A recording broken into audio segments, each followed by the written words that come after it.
आज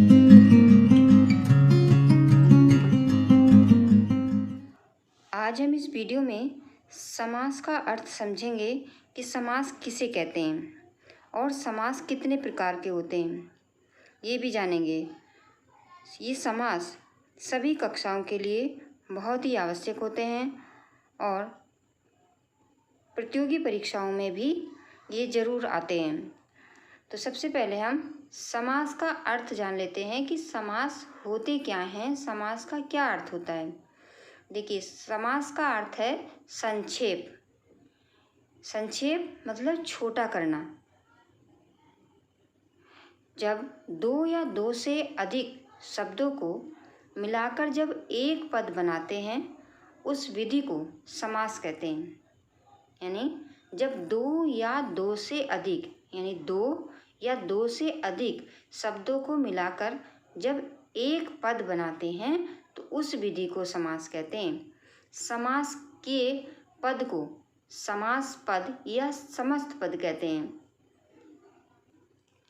समास में प्राय दो पद होते हैं। पूर्व पद को पहला और उत्तर पद। उत्तर पद यानी बाद का।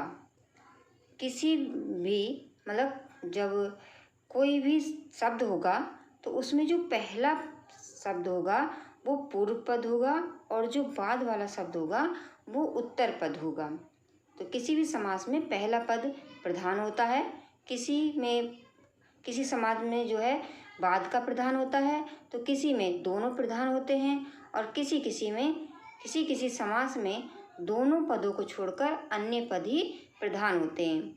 अब जैसे इसमें देखिए कि पूर्व पद और उत्तर पद क्या होता है। देखिए, एक शब्द है राजमार्ग।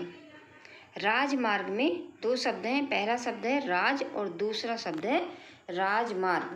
देखिए, ये जो राज है ये राज और दूसरा है मार्ग। तो जो राज शब्द है यहाँ पे राज, ये पूर्व पद है यानी पहला शब्द है। वाक्य ये शब्द का पहला शब्द है, तो जो पहला शब्द होता है उसे ही पूर्व पद कहते हैं। और दूसरा है मार्ग, तो ये मार्ग उत्तर पद है यानी बाद वाला शब्द है। तो बस इतना ही समझ लो कि पूर्व पद पहले वाले शब्द को कहते हैं और उत्तर पद बाद वाले शब्द को कहते हैं। समास को और अधिक अच्छी तरह से समझने के लिए हमको इसको एक कहानी की तरह समझते हैं। कहानी के माध्यम से समझेंगे तो आसानी से समझ में आ जाएगा कि ये समास क्या होता है, समास किसे कहते हैं। वैसे तो जो संक्षेप में करना, किसी को छोटा करना, शब्दों को छोटा करना समास कहलाता है, लेकिन जब हम कहानी से समझेंगे तो अच्छी तरह से समझ में आ जाएगा बच्चों को कि ये समास क्या होता है। देखिए, कहानी है, एक परिवार में भाई और बहन तथा उनके मम्मी और पापा रहते थे। उनके पिता शक्ति के अनुसार कार्य करते थे। उनकी माता दिन दिन गृह का कार्य करती थी। बच्चे भी जैसा संभव होता वैसे ही मदद करते थे। सब मिलकर पेट भरकर खाना खाते थे। रात को बिना डर के सो जाते थे। सूर्य का उदय होने पर उठ जाते थे। भोजन करके विद्या का आलय में पढ़ने जाते थे। भाई और बहन मन लगाकर पढ़ते थे, इसलिए वह विद्या में प्रवीण हो गए। उनके मम्मी और पापा उनके लिए जो चिंता से ग्रस्त रहते थे वह अब चिंता से मुक्त हो गए। ये थी हमारी कहानी। अब इसमें जितने भी देखिए ये अंडरलाइन लगी हैं शब्दों में, अब हम इसको बाद में समझेंगे। पहले देखेंगे कि इस कहानी का संक्षेप में मतलब। देखिए, कहानी वही है, बस हमने जो शब्द होते हैं उसको संक्षेप में कर दिया है। देखिए, एक परिवार में भाई और जहाँ पर आ रहा था भाई और बहन, लेकिन अब भाई और नहीं है, यहाँ पर है एक परिवार में भाई बहन तथा उनके मम्मी पापा रहते थे। उनके पिता यथाशक्ति कार्य करते थे। उनकी माता प्रतिदिन गृह कार्य करती थी, बच्चे भी यथासंभव मदद करते थे, सब मिलकर भर पेट खाना खाते थे, रात को निडर होकर सो जाते थे, सूर्योदय होने पर उठ जाते थे, भोजन करके विद्यालय में पढ़ने जाते थे, भाई बहन मन लगाकर पढ़ते थे, इसलिए वह विद्या प्रवीण हो गए। उनके मम्मी पापा उनके लिए चिंताग्रस्त रहते थे, वह अब चिंता मुक्त हो गए। बच्चों, अब आपको समझ में आ गया होगा कि संक्षेप का अर्थ क्या होता है। संक्षेप का अर्थ होता है छोटा करना। अभी जो पहली कहानी सुनी थी वो बड़ी थी, और अब जो हमने दूसरी कहानी है, कहानी वही है लेकिन उसको हमने छोटा कर दिया है। तो देखिए, जहाँ पर भाई और बहन आ रहा था वो भाई बहन हो गए, मम्मी और पापा और हटा दिया है तो मम्मी पापा हो गए। और जैसे यथाशक्ति, शक्ति के अनुसार शब्द आ रहा था तो यहाँ पर यथाशक्ति हो गया, और प्रतिदिन यहाँ पर दिन दिन कार्य करती थी उनकी माता, दिन दिन की जगह प्रतिदिन आ गया। और घर का कार्य, गृह कार्य, घर का कार्य में गृह कार्य शब्द आ गया। और यथासंभव, जैसा संभव हो ये था तो यहाँ पर यथासंभव शब्द आ गया। और पेट भर के तो यहाँ पर आ गया भर पेट। और रात को बिना डर के तो यहाँ शब्द आ गया निडर। और सूर्योदय के उदय होने पर यहाँ पर शब्द आ गया सूर्योदय। और विद्या का आलय की जगह विद्यालय शब्द आया है, भाई और बहन की जगह भाई बहन आया है। और विद्या में प्रवीण तो यहाँ पर विद्या प्रवीण शब्द आया है, मम्मी और पापा की जगह मम्मी पापा आया है। और चिंता से ग्रस्त की जगह चिंताग्रस्त, और चिंता से मुक्त की जगह चिंता मुक्त शब्द आया है। तो अब बच्चों, आप समझ भी गए होंगे कि समास क्या होते हैं, समास करते क्या हैं। तो समास यही करते हैं, छोटा करना। समास की वजह से ही हम जो है ज़्यादा नहीं बोलेंगे, बल्कि उसी बात को छोटे शब्दों में कह देंगे। जैसे कहानी हमने सुनी, कहानी पहले बड़ी थी लेकिन जब हमने इसको समास के माध्यम से जाना तो कहानी छोटी हो गई। अर्थ में कोई परिवर्तन नहीं होता है इसमें, बस कहानी छोटी हो गई। तो बच्चों, समझ में आ ही गया होगा कि समास क्या करता है। समास छोटा करता है, शब्दों को छोटा कर देता है। अब देखिए, जैसे यहाँ पर राजमार्ग शब्द आया है तो राज पूर्व पद है और मार्ग उत्तर पद है। तो पूर्व पद का मतलब होता है पहला शब्द और उत्तर पद का मतलब होता है दूसरा पद। समास में जो कुछ नई बात शब्द आए हैं उसका हम अर्थ समझ लेते हैं। अगर हम शब्दों का अर्थ नहीं समझेंगे तो हमें पता ही नहीं चलेगा कि समास क्या होता है।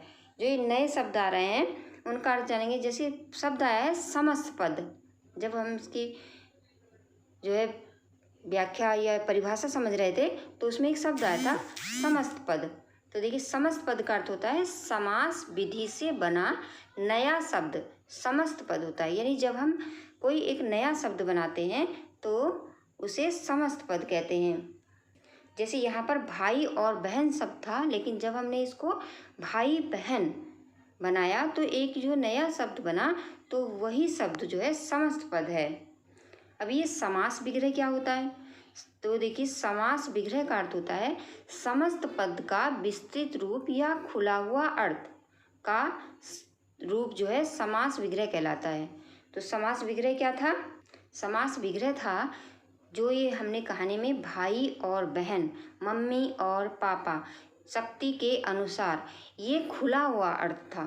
पहले ये खुला हुआ अर्थ था और जब हमने इसका समस्त पद बनाया तो भाई बहन बना और मम्मी पापा बना और यथाशक्ति बन गया।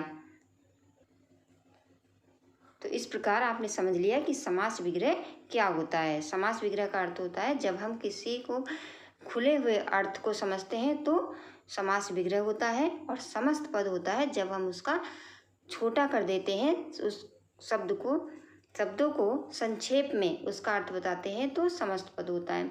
अब दूसरा एक शब्द है इसमें अव्यय। अव्यय क्या होता है? अब अव्यय जान लो कि अव्यय क्या होते हैं। देखिए, लिंग वचन कारक में किसी भी प्रभाव में परिवर्तन न होने वाला शब्द अव्यय कहलाता है।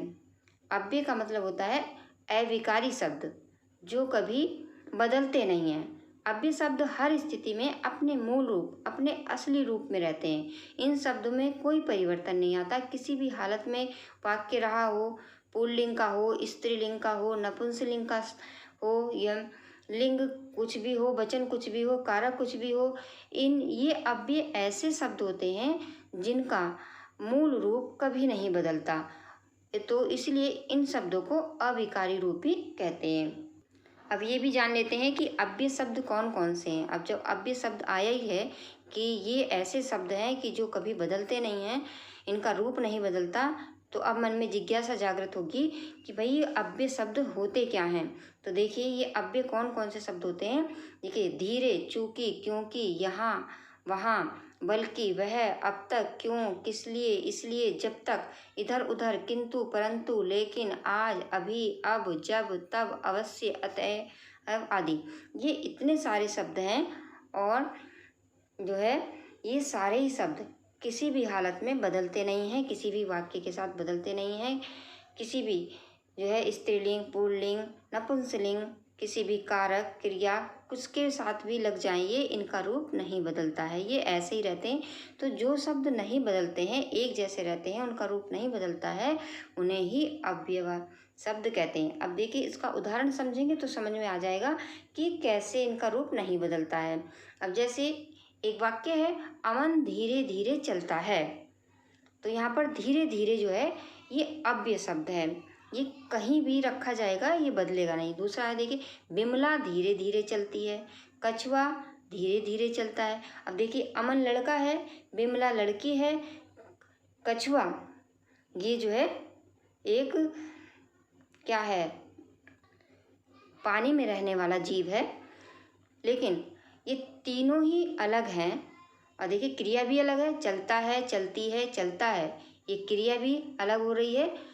लेकिन धीरे धीरे शब्द कहीं नहीं बदला, क्योंकि ये अव्यय शब्द है, ये कहीं भी लगेगा वैसे ही रहेगा। तो जहाँ पर जो शब्द बदलते नहीं हैं तो वो शब्द अव्यय कहलाते हैं।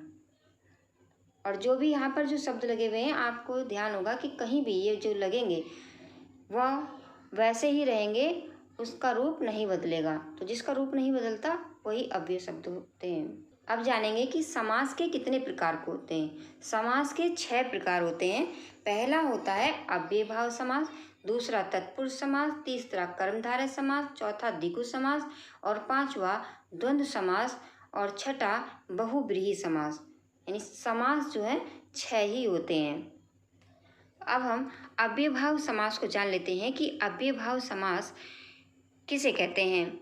देखिए इसकी परिभाषा देखिए, जिस समास में पहला पद अव्यय हो। अभी हमने पढ़ा कि अव्यय किसे कहते हैं, तो अब आपको समझ में आ गया होगा कि अव्यय क्या हो सकता है, कौन सा शब्द हो सकता है अव्यय।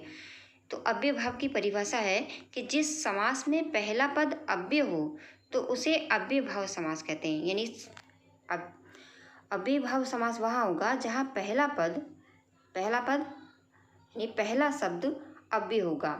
अव्यय भाव समास में पहला पद का अर्थ होता है पूर्व पद प्रधान होता है, और अव्यय भाव समास में पूर्व पद उपसर्ग होता है। यदि दो समान शब्द युग्म जोड़े की भांति पूर्व तथा उत्तर पद के रूप प्रयोग हो रहे हों तो भी अव्यय भाव समास होता है। अब इस तरह से इसकी परिभाषा है। मुझे लग रहा है अभी आपको अव्यय भाव समास की परिभाषा अच्छी तरह से समझ में नहीं आई होगी। तो हम इसके जब उदाहरण जानेंगे तो इस अव्यय भाव समास को फिर कभी नहीं भूलेंगे, इस तरह से याद हो जाएगा। देखिए उदाहरण देखिए, सबसे पहला है यथा संभव। अभी हमने जाना था कि जो यहाँ अव्यय भाव समास होता है इसका पहला जो है शब्द क्या होता है, अव्यय। तो इसका देखिए पहला शब्द क्या है, यथा। यथा कहीं भी रखा जाएगा, ये यथा अपना रूप नहीं बदलेगा। तो इस यथा संभव। अब बच्चों यथा जहाँ भी लगे आप याद कर लो कि यथा जहाँ पर लगेगा वहाँ पर अव्यय भाव समास होगा। तो इसका विग्रह क्या करेंगे, इसका जब खोल के अर्थ बताएंगे तो क्या बताएंगे, तो यथा संभव का मतलब होता है जैसा संभव हो। और इसका समास का नाम है अव्ययभाव समास। बच्चों बोर्ड परीक्षा में जब ऐसे आता है कि यथासंभव में बताइए कि कौन सा समास है, कोई भी शब्द लेंगे और पूछा जाता है कि यथासंभव में बताइए कौन सा समास है, इसका समास विग्रह भी कीजिए, समास का नाम भी लीजिए, लिखिए। तो आप इस तरह से बोर्ड परीक्षा में जवाब देंगे। पहले जो भी शब्द पूछा जा रहा है उस शब्द को रखेंगे, फिर बीच में विग्रह करेंगे, फिर इधर समास का नाम देंगे। इसलिए यहाँ पर लिखने का ढंग भी बता दिया है कि जब परीक्षा में पूछा जाता है तो बच्चे कैसे लिखें, उसका जवाब कैसे दें। तो इसी तरह से जो भी शब्द आए कि फिर उसको इधर 3 हेडिंग बना लेने हैं, समस्त पद, विग्रह और समास का नाम। पहला जो परीक्षा में पूछा जा रहा है वो शब्द लिखेंगे, फिर उसका विग्रह करके दिखाएंगे, फिर जो भी समास होगा उसका नाम लिख देंगे। तो यहाँ पर देखिए, ये तो याद करके रख लो कि यथा जहाँ पर लगेगा वहाँ पर अव्ययभाव समास होगा। तो देखिए, यथासंभव जैसा संभव हो अव्ययभाव समास, यथाशक्ति शक्ति के अनुसार अव्ययभाव समास, यथोचित जितना उचित हो अव्ययभाव समास, और ना यथामति मति के अनुसार। तो यहाँ पर प्रत्यक्ष आंखों के सामने हमने बताया कि जो इसकी पहली पहचान होती है अव्ययभाव समास की कि पहले अव्यय लगा होता है। दूसरी पहचान ये होती है कि इसमें उपसर्ग आता है, पहले शब्द में उपसर्ग जरूर लगा होता है। तो बच्चों 2 बातों से याद रख लेना कि अव्ययभाव समास में एक तो अव्यय कोई शब्द लगा होगा, अव्यय शब्द लगा होगा, या फिर उपसर्ग लगा होगा। अब देखिए, प्रत्यक्ष में प्र उपसर्ग लगा हुआ है, तो उपसर्ग से भी पहचान लेंगे कि यहाँ पर अव्ययभाव समास है। अब अगले उदाहरण देखिए, जैसे आ जन्म। देखिए, आ जन्म में आ क्या है, उपसर्ग है। अभी हमने पिछली वीडियो में उपसर्ग पढ़े हैं, तो आपको याद आ गया होगा कि आ एक उपसर्ग है।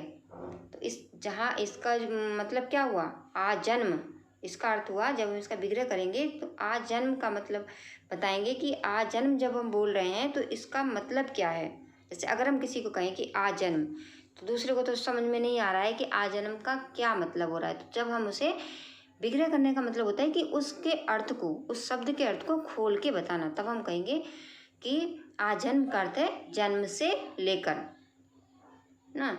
और जैसे आजीवन, आजीवन का अर्थ क्या हुआ, जीवन पर्यंत, यानी जीवन पर्यंत, पूरा जीवन भर। भर पेट का क्या अर्थ हुआ, पेट भरकर। और निडर का क्या अर्थ हुआ, डर रहित या बिना डर के। देखिए, इसमें प्रत्यय लगाए नहीं। फिर प्रतिदिन, प्रति में भी उपसर्ग लगाए, दिन दिन, इसका विग्रह होगा दिन दिन। बेखटके, देखो बे उपसर्ग पढ़ा था हमने उर्दू का, तो ये आगे बिना खटके। प्रत्येक, प्रत्येक में भी प्र उपसर्ग लगा है, तो इसका अर्थ है एक एक। प्रत्येक गली, गली गली। एक बात और ध्यान रखनी है यहाँ पर, जहाँ पर एक ही शब्द 2 बार आए, जैसे गली गली, तो वहाँ पर भी अव्ययभाव समास होता है। ये इसकी तीसरी पहचान है। जैसे हाथों हाथ, देखिए 2 शब्द एक बार आ रहे हैं, हाथों हाथ, हाथ ही हाथ में। रातों रात, रात ही रात में। बीचों बीच, बीच ही बीच में। अगला है एकाएक, अचानक। भरपूर का अर्थ होता है पूरा भरा हुआ। यथाविधि का अर्थ है विधि के अनुसार। और प्रत्येक घर का अर्थ है घर घर। तो यहाँ पर समझ में आ गया होगा कि समास का क्या अर्थ होता है। समास क्या करता है, समास शब्दों को छोटा करता है। अब जैसे हम किसी को बोलें कि भाई जो है हमारा घर तो पूरा भरा हुआ है, तो ऐसे ना बोल के बोल दें जो है भरपूर है। या ये कोई काम विधि के अनुसार करना है, तो ऐसे भी बोल सकते हैं यथाविधि इस काम को करेंगे। जैसे कहें कि आपको घर घर जाना है, तो ऐसे भी बोलते हैं कि प्रत्येक घर जाना है। तो समास की वजह से जो हम बोलते हैं वो कम हो जाता है, छोटा हो जाता है। अब अव्ययभाव की जो है समास की पहचान याद रख लो कि ये अव्ययभाव की पहचान है। सबसे पहला जो है इसकी पहचान है, इसमें उपसर्ग लगा होता है। ये याद करके रखो, फिर कभी नहीं भूलोगे। और कहीं अगर कुछ शब्द भी आ जाएंगे तो आपको याद आ जाएगा कि हाँ यहाँ पर अव्ययभाव समास है। देखिए, इसकी पहली पहचान बता दी कि उसमें उपसर्ग लगा होगा। जैसे प्रतिदिन, प्रतिदिन शब्द आया है, अब प्रतिदिन में प्रति उपसर्ग है। और दूसरी इसकी पहचान है पूर्व पद अव्यय होगा। जैसे यथाशक्ति। यथा जो शब्द है वो अव्यय है। पूर्व पद पहला पद प्रधान होगा, जो पहला पद होगा वो प्रधान होगा। जैसे आजन्म, या जैसे हमने पढ़ा था राज जो है राजमार्ग, तो पहला वाला जो शब्द है वो प्रधान है, मुख्य है। फिर दूसरा है एक ही शब्द 2 बार होगा। इसकी चौथी विशेषता ये है कि एक ही शब्द 2 बार होगा। जैसे घर घर ना, रातों रात, रात रात, हाथों हाथ, इस तरह से जब शब्द आएंगे तो समझ लो कि वहाँ पर अव्ययीभाव समास है।